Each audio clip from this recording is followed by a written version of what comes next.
इस कार्यक्रम के पुण्यार्चक हैं श्री विपिन श्रीमती रजनी सराफ, श्री अनिरुद्ध श्रीमती स्वाति सराफ, पुत्र पुत्री आदि कुमार सराफ, सुहानी सराफ, सराफ ज्वेलर्स, विदिशा, मध्य प्रदेश।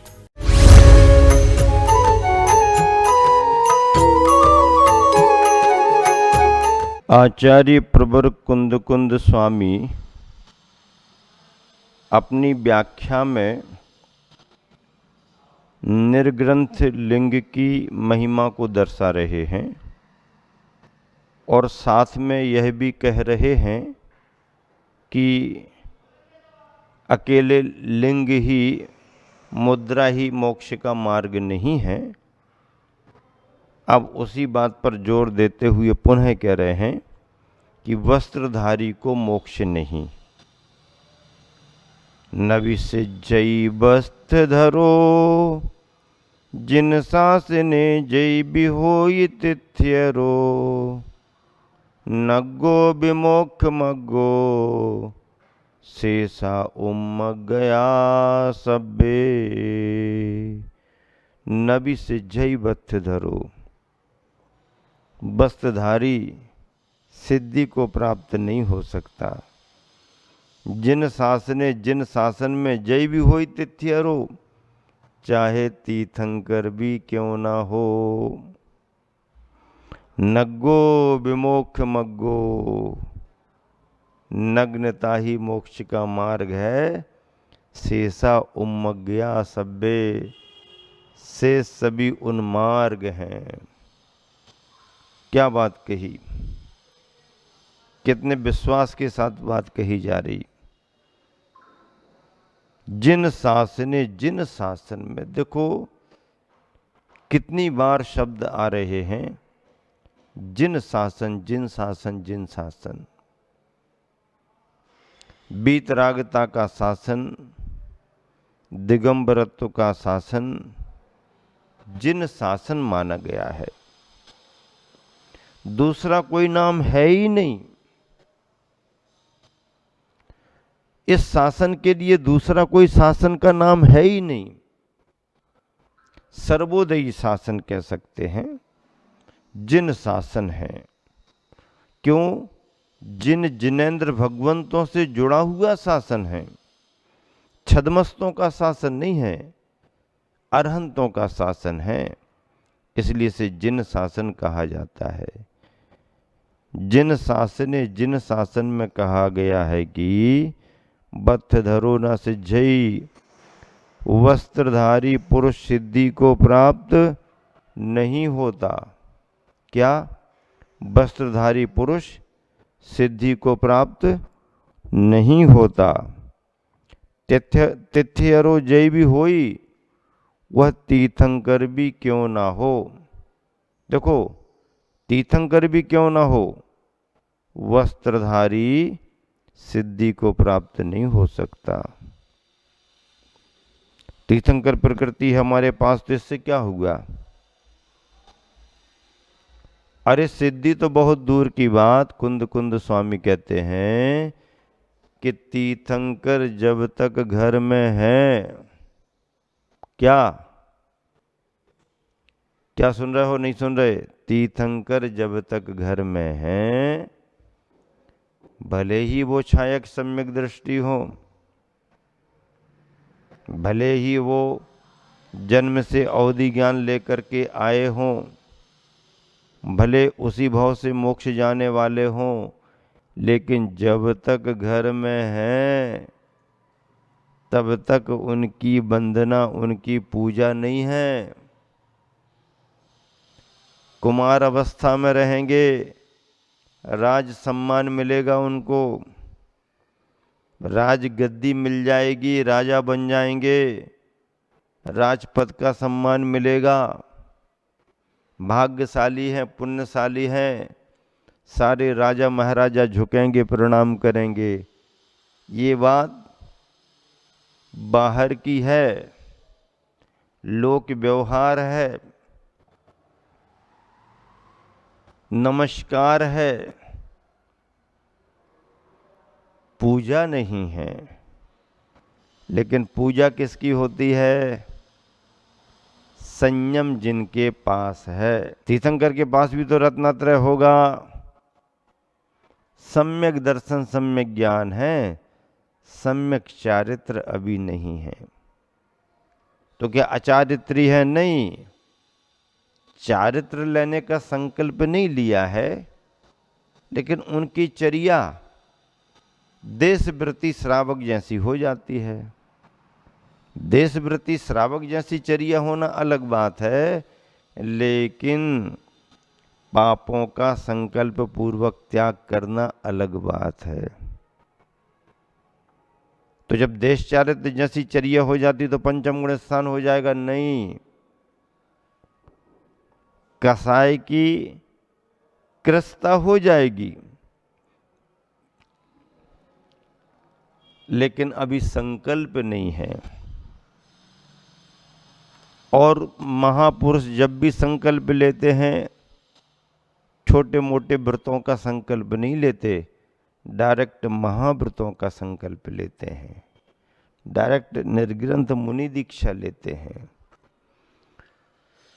तो ऐसे तीर्थंकर भी जब तक घर में हैं तब तक उनकी पूजा नहीं, सिद्धि की बात तो बहुत दूर की है।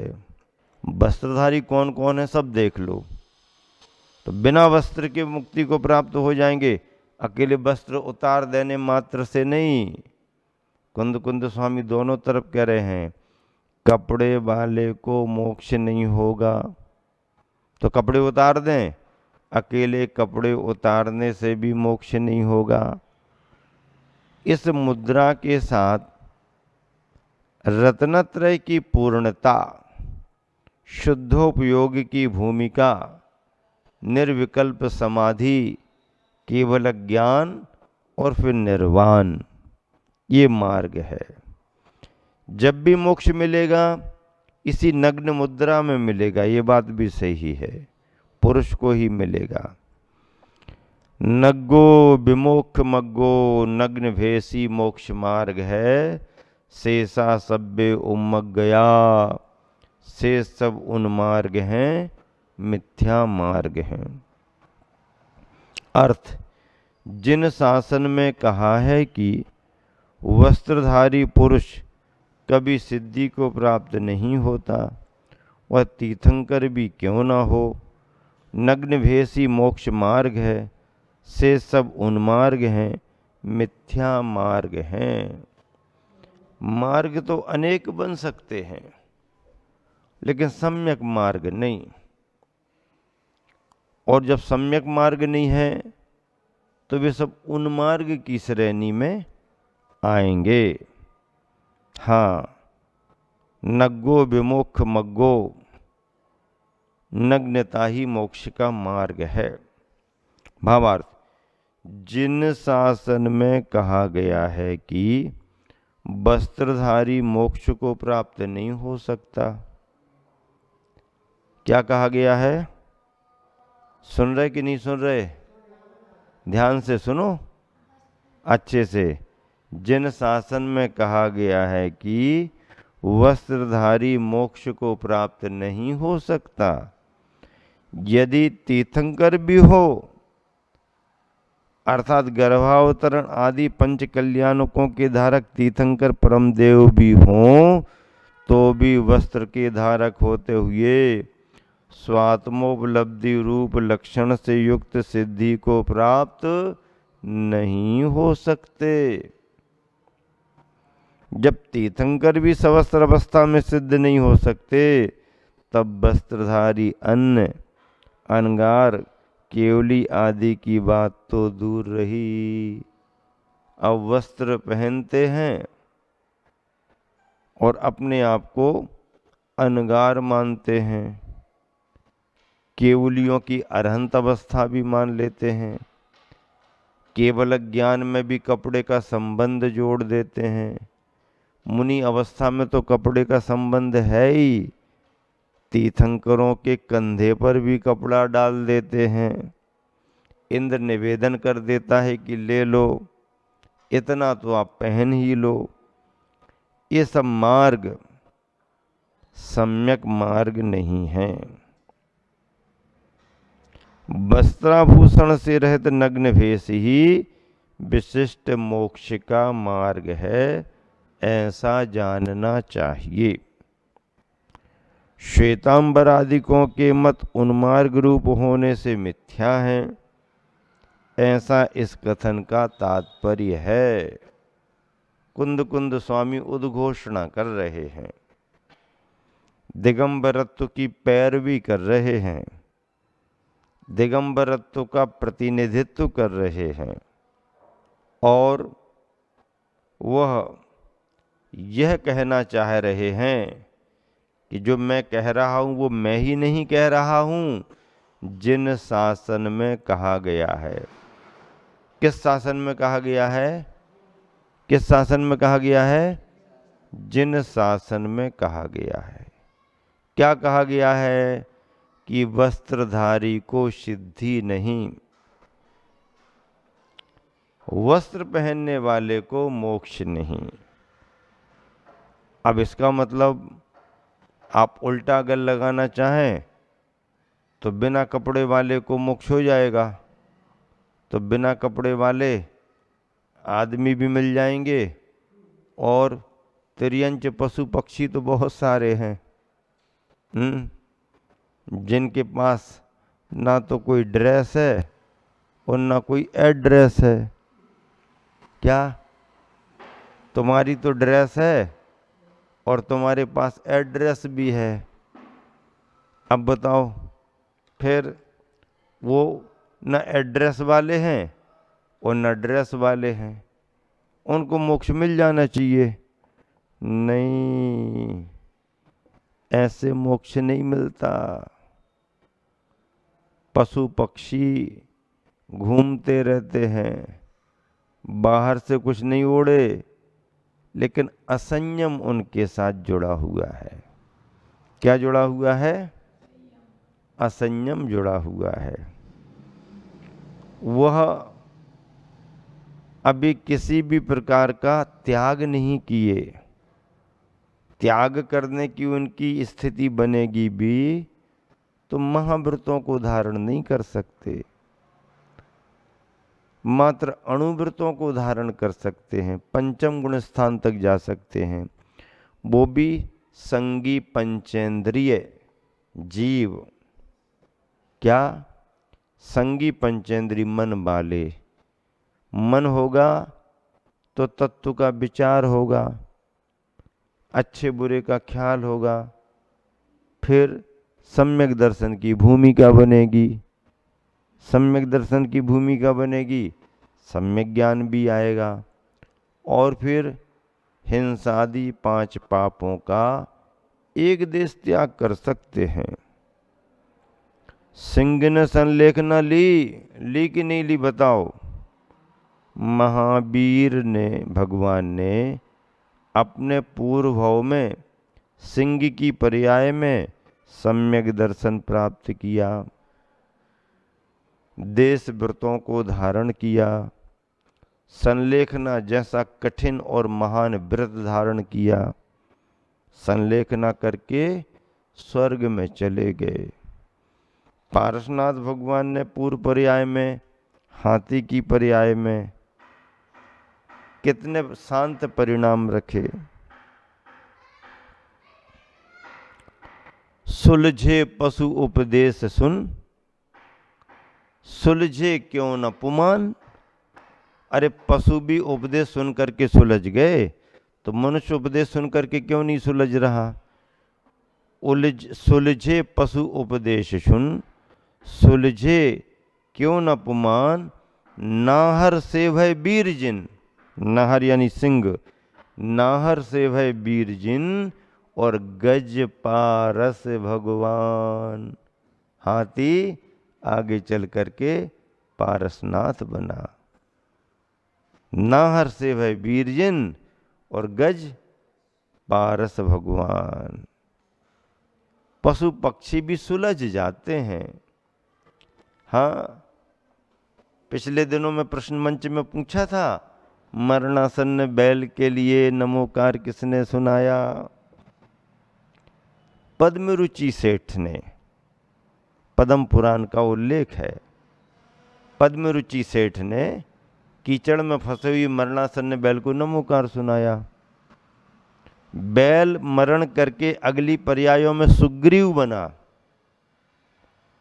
और पद्मरुचि सेठ मरण करके अगली पर्यायों में श्री रामचंद्र जी बने।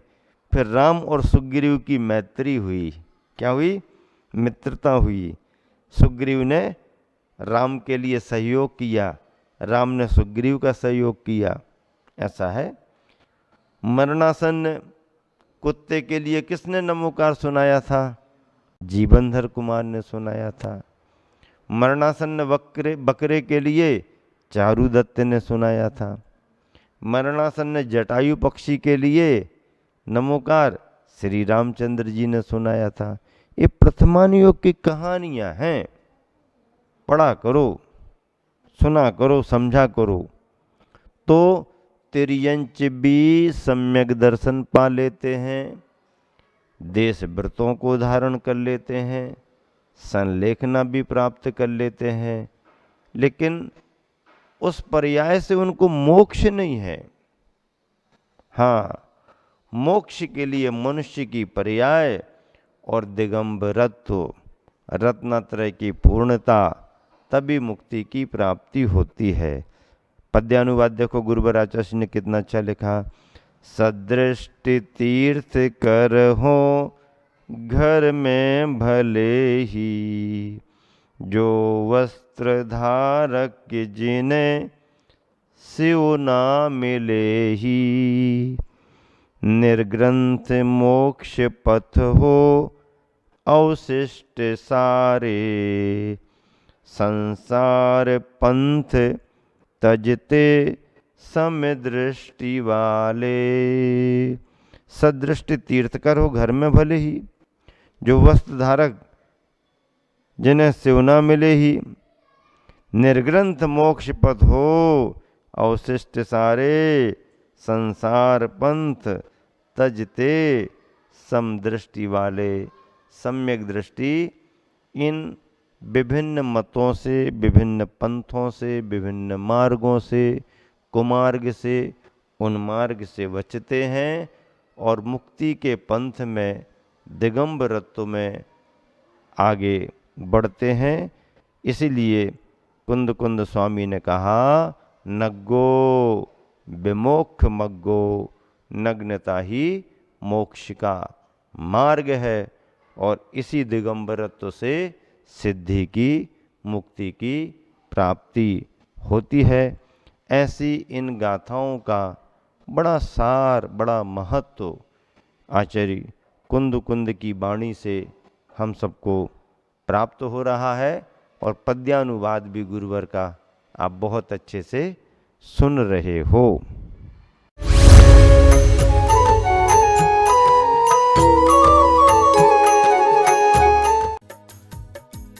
इस कार्यक्रम के पुण्यार्चक थे श्री विपिन श्रीमती रजनी सराफ, श्री अनिरुद्ध श्रीमती स्वाति सराफ, पुत्र पुत्री आदि कुमार सराफ, सुहानी सराफ, सराफ ज्वेलर्स, विदिशा, मध्य प्रदेश।